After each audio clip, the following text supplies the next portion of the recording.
Hello.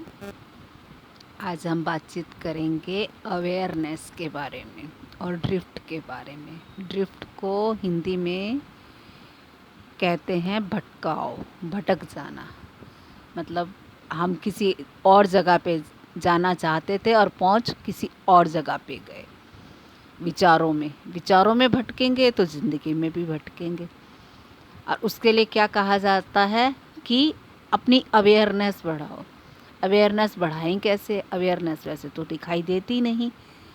इसका मतलब ये है कि जितने हमारे भटकाव कम होंगे, अवेयरनेस उतनी ही हमारी बढ़ेगी। भटकाव की कमी ही अवेयरनेस की ऊंचाई लेना होता है।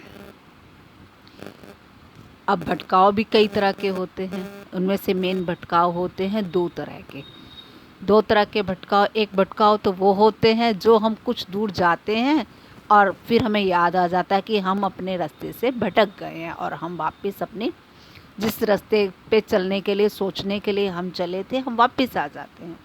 और एक इस तरह के भटकाव होते हैं जो हमें पता ही नहीं लगते। वो ऐसे होते हैं जैसे कोई बच्चे चुराने वाले होते हैं, वो चुपचाप से बच्चों को फुसलाते हैं, बहलाते हैं, हमारे साथ चलो, तुम्हें ये देंगे, तुम्हें ये देंगे करके वो बच्चे को फुसला के ले जाते हैं और बच्चा वापसी आ ही नहीं पाता।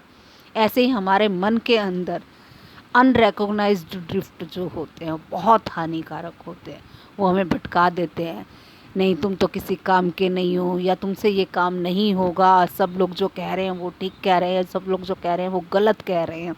हम फैक्ट्स को नहीं देख पाते उन्हीं थॉट्स की वजह से। वो लोगों के दिए हुए थॉट्स हैं। थॉट्स से ज़्यादा महत्वपूर्ण है फैक्ट्स, सच्चाई, एनालिसिस। ज़ेन योगा में इसके लिए उन्होंने एक एग्जाम्पल के तौर पे अपने ही ड्रिफ्ट्स हमें कैलकुलेट करके दिखाए हैं, जिससे कि समझ आता है कि माइंड किस तरह से ड्रिफ्ट करता है। उन्होंने एक, जैसे हमें अगर जो ड्रिफ्ट वॉचिंग करनी हो, माइंड को हमें सेट करना है, क्योंकि माइंड से ही सारी दुनिया है, माइंड से ही सब कुछ है। और वही माइंड को हमें समझ नहीं है, ड्राइविंग करनी आती नहीं है। भगवान श्री कृष्ण ने माइंड की ड्राइविंग की कला ही तो कृष्ण ने अर्जुन, भगवत गीता जो शब्द आता है, गीता गीत लिखा गया है, वो सिर्फ माइंड की ड्राइविंग है जो अर्जुन को सिखाई गई है। उसी का ही जो आजकल समझ आता है। एक्चुअली क्या है, लैंग्वेज चेंज हो जाती है। वही कृष्ण की गीता ये ज़ेन योगा के रूप में जो आजकल की लेटेस्ट लैंग्वेज है उसके अकॉर्डिंग लिखी गई है। इसमें जैसे कृष्ण भगवान ने सत्व, रजस, तमस गुण के बारे में कहा, वही चीज़ ज़ेन योगा में IES सेंटर के बारे में कहा है। तो आज हम फिर ड्रिफ्ट हो रहे हैं। आज हम टॉपिक लेंगे ड्रिफ्ट क्या है और ड्रिफ्ट कैसे होते हैं और ड्रिफ्ट से हम कैसे वापसी आ सकते हैं। ड्रिफ्ट वाचिंग जिसको आ जाती है ये कला, वो किसी भी दुनिया के किसी भी क्वेश्चन का आंसर निकाल सकता है। चाहे वो एक दिन में आए, चाहे वो 10 दिन में आए, और चाहे वो 10 साल में आए, लेकिन उसको आंसर ज़रूर मिलेगा। उसको प्रूव करना आना चाहिए कि कैसे एक जो भी क्वेश्चन लिया जाता है उसके अंदर गहरे में जाना कैसे है। जैसे राइटर लेते हैं कि जैसे सोचा आदमी क्या है। अब आदमी क्या है उसके लिए डिक्शनरी उठाई। डिक्शनरी उठाने में उसमें लिखा हुआ है, आदमी की स्पेलिंग देखने के लिए डिक्शनरी उठाते, दिमाग में कितनी अच्छी चीज़ होती है डिक्शनरी में कितनी सारी स्पेलिंग्स होती हैं। इतने में ध्यान गया, पास में एक स्टेनोग्राफर बैठी हुई थी। अरे इसकी तो कितनी स्पेलिंग मिस्टेक है। चलो स्पेलिंग मिस्टेक जितनी भी हो, पर है तो बहुत खूबसूरत। अब हम अपने जो हम काम करने गए थे कि आदमी क्या है, उससे ड्रिफ्ट होके कहाँ पहुँच गए, स्टेनोग्राफर पे चले गए, उसकी खूबसूरती पे चले गए। लेकिन राइटर अभी प्रेजेंट मोमेंट में वापसी आ गया, यानी वो ड्रिफ्ट से वापसी आ गई। ये रिकॉग्नाइज ड्रिफ्ट है। ये छोटे बच्चे की तरह है, लेकिन ज़्यादा दूर जाने से पहले वापसी आ जाएंगे तो ये फिर भी इतने हानिकारक नहीं है। उसके बाद फिर वो थोड़ी देर और उसमें देखता है, उसमें डिक्शनरी में लिखा है कि हाफ ए मैन मतलब, इसका मतलब क्या होगा समझ नहीं आया। इसका मतलब जो शादीशुदा होता है या जो जिसने शादी नहीं किया है होता है वो हाफ ए मैन है। उसी टाइम उस राइटर का जो दोस्त है वो वहाँ बैठा होता है, वो पता नहीं किस गुस्से में था, वो उठा, हाफ ए मैन, जैसे शादी की बात हुई, उसकी अपनी पत्नी से झगड़ा था, क्या था, वो उठा और गुस्से में चला गया। ये एक और ड्रिफ्ट हो गया। उसके बाद फिर तीसरा ड्रिफ्ट हुआ उसको, जिसमें लिखा है जानवरों से ऊपर है, देवताओं से नीचे है आदमी।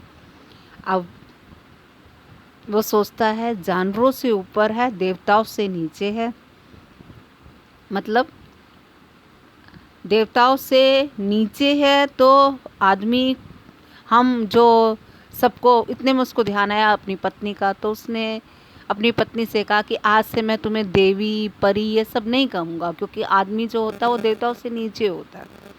तो उसकी पत्नी भी इस बात से गुस्सा मान गई कि तुम मुझे मत कहना परी वरी, जो कहना अपनी जो आपके ऑफिस में स्टेनोग्राफर है उसी को ही कहना। फिर देखा राइटर ने कि मैं फिर ड्रिफ्ट हो गया, वो वापसी फिर अपने उस पर आया कि आदमी क्या है। फिर उसने फिर डिक्शनरी में खोजा, उसके में लिखा हुआ था आदमी जानवर से ऊपर है। अब जानवर से ऊपर कैसे है? हाँ, आदमी ने मकान बनाए हैं, होटल बनाए हैं, कितने स्पेसशिप बनाए हैं, कितना कुछ बनाया है। ऐसे होटल हम मेरे पास भी होने चाहिए, उसमें काफ़ी सारी वर्कर होने चाहिए, लेडीज़ वर्कर भी होने चाहिए, उनको सबको गिफ्ट में मैं नेकलेस का हार दूंगा। अब क्या हुआ, ये मैन से कहाँ पहुँच गया? औरत तक, औरत से नेकलेस तक, यानी ये भी हो गया ड्रिफ्ट। फिर वापसी आया। फिर उसमें लिखा हुआ है फिर उसके माइंड में आता है आदमी से नीचे भी कुछ होता है क्या? फिर सोचता आदमी से नीचे शायद औरत होती है, क्योंकि वो जेलसी करती है, वो कहीं ज़्यादा इमोशंस में बहती है। फिर वो सोचता क्या आदमी इमोशंस में नहीं बहता? अब ये भी एक और ड्रिफ्ट हो गया। मतलब सोचना था क्या कि आदमी क्या है, लेकिन फिर अपने मुद्दे से भटक भटक के कहीं और माइंड जाता है। फिर उसको याद आता है कि आदमी देवताओं से नीचे कैसे है, क्योंकि देवताओं ने तो कोई किसी तरह के स्पेसशिप नहीं बनाए हैं, कोई वो किसी तरह का इंटरनेट नहीं बनाया है, किसी तरह का कुछ भी नहीं बनाया है। फिर आदमी देवताओं से नीचे कैसे? अब ये भी एक ड्रिफ्ट हो गया। फिर वो वापसी आया। फिर उसको लगा आदमी को समझना है तो नींद को समझना होगा, कैसे नींद आती है, कैसे क्या होता है, कैसे आदमी बनता है, माँ के गर्भ में कैसे बनता है, क्या होता है प्रोसेस। अब ये सब में आदमी की डेफिनेशन खोने की वजह से वो ड्रिफ्ट में जा रहा है, प्रॉप कर रहा है लेकिन फिर भी ड्रिफ्ट में जा रहा है। फिर सोचता है आदमियों में ही कई लोग ऐसे होते हैं, जैसे जीसस है, गुरु नानक जी हैं, क्या ये आदमी नहीं है? ये आदमियों से ऊपर है? कैसे ऊपर है? क्या कोई ऐसा रास्ता है कि हम भी वहाँ तक पहुँच सके? अब फिर एक ड्रिफ्ट हो गया। फिर वापसी आता है कि आदमी क्या है। फिर उसके लगता है कि आदमी क्या है, आदमी ही भगवान है क्या? आदमी को कोई डिवाइन हेल्प मिल सकती है, नहीं मिल सकती है? अब ये सोचते सोचते वो सो जाता है। देखा जाए तो एक आदमी क्या है सोचने में कितनी जगह माइंड घूमा। ऐसे ही ये इसे कहते हैं ड्रिफ्ट वॉचिंग। इसको रोज़ अगर हम लोग एक टॉपिक जैसे लें कि हमारी नौकरी क्यों नहीं लग रही है, या हम अपने बच्चे का भविष्य कैसे समझें, उसके प्लस माइनस साथ साथ लिखते जाएं, और साथ में एक बड़ी हेडिंग रखें कि हम किस मुद्दे पे सोचने के लिए बैठे हैं। आप देखना माइंड घूमेगा, फिर वापसी आएगा, घूमेगा वापसी आएगा। वैसे हम लिखित के बिना करते हैं क्या, हम बहते चले जाते हैं, क्या क्या नहीं सोच जाते। सोचना था बच्चे के भविष्य के लिए, मतलब स्कूल में कौन से में एडमिशन कराना, क्या है उसका एनालिसिस करने के लिए पहुँचाएंगे, उसको क्या बनाएंगे, उसका मतलब कुछ और ही ज़िंदगी सोचेंगे, उसकी शादी कहाँ करेंगे, वो डॉक्टर बनेगा, क्या होगा क्या नहीं, मतलब रिचुअल में पहुँच जाएंगे हम फैक्ट्स को छोड़ के। और अवेयरनेस इसी से ही बढ़ती है। पतंजलि योग सूत्र में इसको चित्त वृत्ति निरोध कहा है, यानी चित्त का बार बार भटकना।